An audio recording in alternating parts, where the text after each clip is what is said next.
सादर जय गुरुदेव। आत्मा दर्शन किसे कहते हैं और आत्मा दर्शन कैसे पा सकते हैं?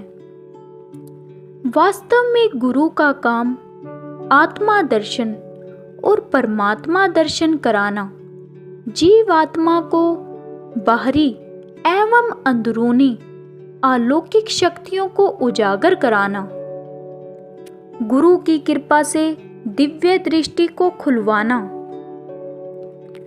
वास्तव में यदि हम हर रोज नाम धन की कमाई करते हैं तो गुरु का आशीर्वाद मिलता है और उनकी कृपा से हर कार्य सुलभ हो जाता है।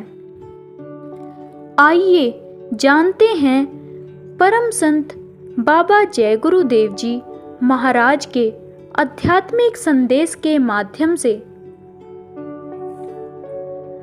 गुरु का काम है आत्म दर्शन कराना।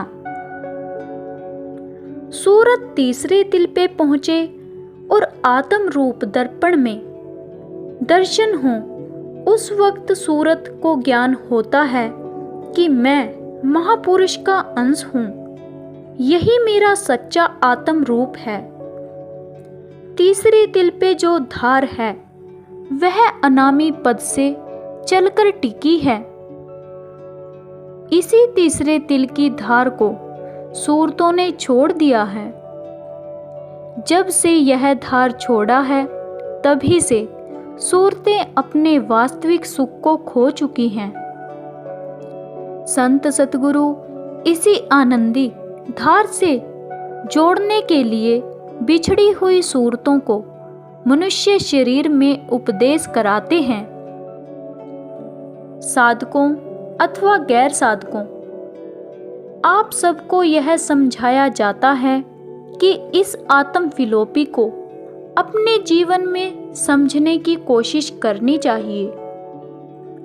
मनुष्य अपनी आत्मा अर्थात सूरत को जगाने हेतु इस मनुष्य चोले में अपना कार्य आत्म कल्याण का किया तो समझो कि सूरत ने सच्चा कार्य इस मनुष्य देह में आकर कर लिया, वरना जीवन ना होगा।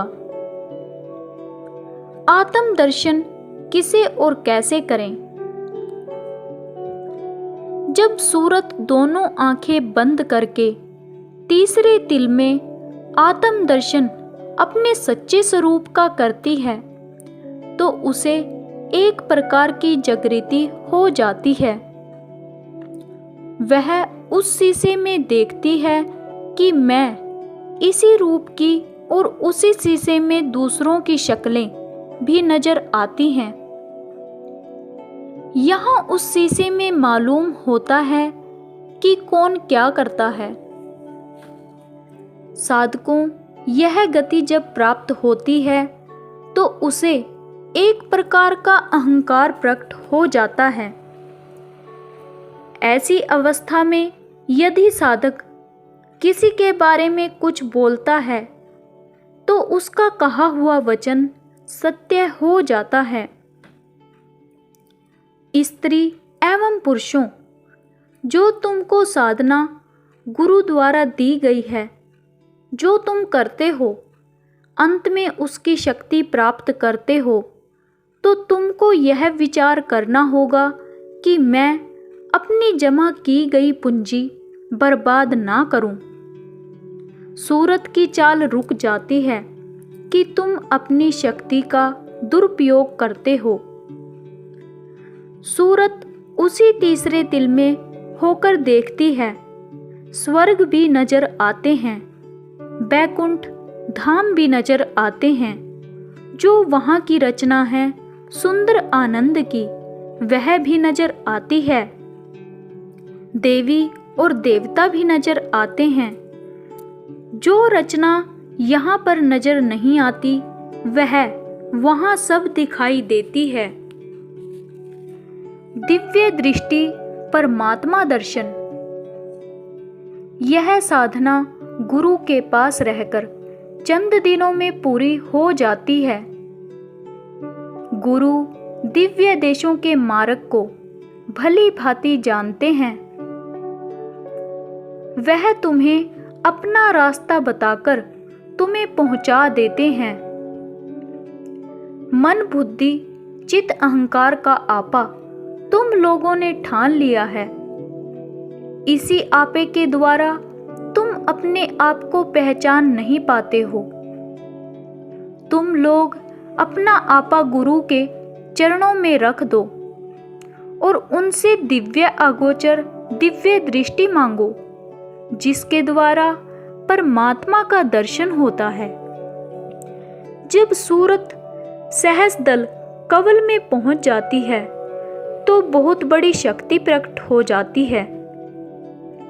शक्ति तो तीसरे तिल में भी प्राप्त होती है, परंतु सहस्रदल कवल की शक्ति वह शक्ति है जिससे साधु भूमंडल पर सब कुछ दे देते हैं।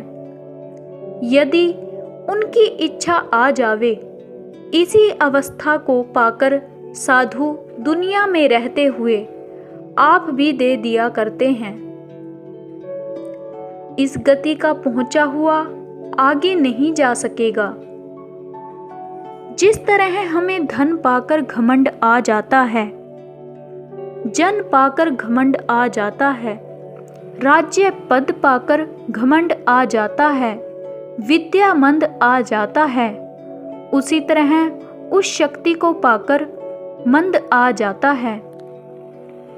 अपनी ताकत अपनी जगह प्रकट होने लगती है तो उसका मंद आना भी स्वाभाविक है। हम सबको हर रोज नाम की कमाई करनी चाहिए। संत मत के अनुयायियों जो सूरत शब्द की साधना में लगे हैं, उन्हें होशियारी से रहना चाहिए कि कहीं किसी को आशीर्वाद अथवा श्राप ना देने लगे। साधना वालों को तो असर नहीं होगा, परंतु पूंजी में से खर्चा करोगे तो कमी अवश्य हो जाएगी। जिन साधकों को अंतर प्रकाश या शब्द मिल रहा है, उन्हें अपनी जुबान पर ताला लगा लेना होगा।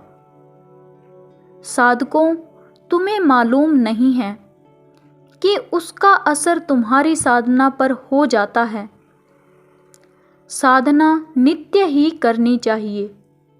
जो रास्ता सूरत शब्द योग का मिला है, उसको प्रीति और विश्वास के साथ हर रोज कमाई करनी चाहिए, क्योंकि तुम्हारी साधना से तरक्की होगी।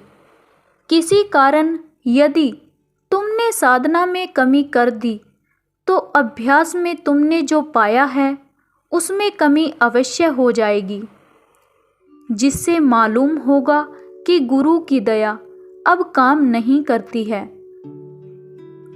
साधना करते समय घबराना नहीं चाहिए।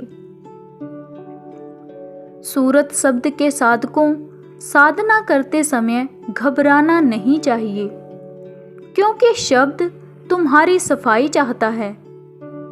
तुम साफ हो जाओगे। तुम्हारे अंदर झीनी माया व्याप रही है, जिसकी तुम्हें खबर नहीं है। वही झीनी माया तुम्हारे अंदर एक तरह की फुरना पैदा करती रहती है। हर प्रकार के साधकों की गलती रहती है।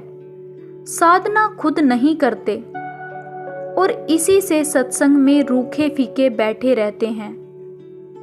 गुरु उसी वक्त तुम्हारा जिम्मा लेगा जब तुम साधना करोगे। बहुत लोग सूरत शब्द के मार्ग को ले लेते हैं और समय भाव से साधना करते हैं। बाकी और साधक मन इंद्रियों के होते हैं। वह इसी वजह से साधना में तरक्की नहीं हो पाती। जो साधक गुरु के उपदेश को लेकर डवाडोल रहते हैं, वह बेचारे जीव संतों की मिलेगा कोई वस्तु नहीं ले पाते देखते हैं, तब नाम देकर संत देने के लिए कर डालते हैं। और जीव उन्हें नहीं ले पाते। हम आशा करते हैं जीवों की प्रीति आप सबको हमारी यह के चरणों में हो पसंद आई होगी। तब कुछ उससे जय नामदान। मालिक की दया आप सब पर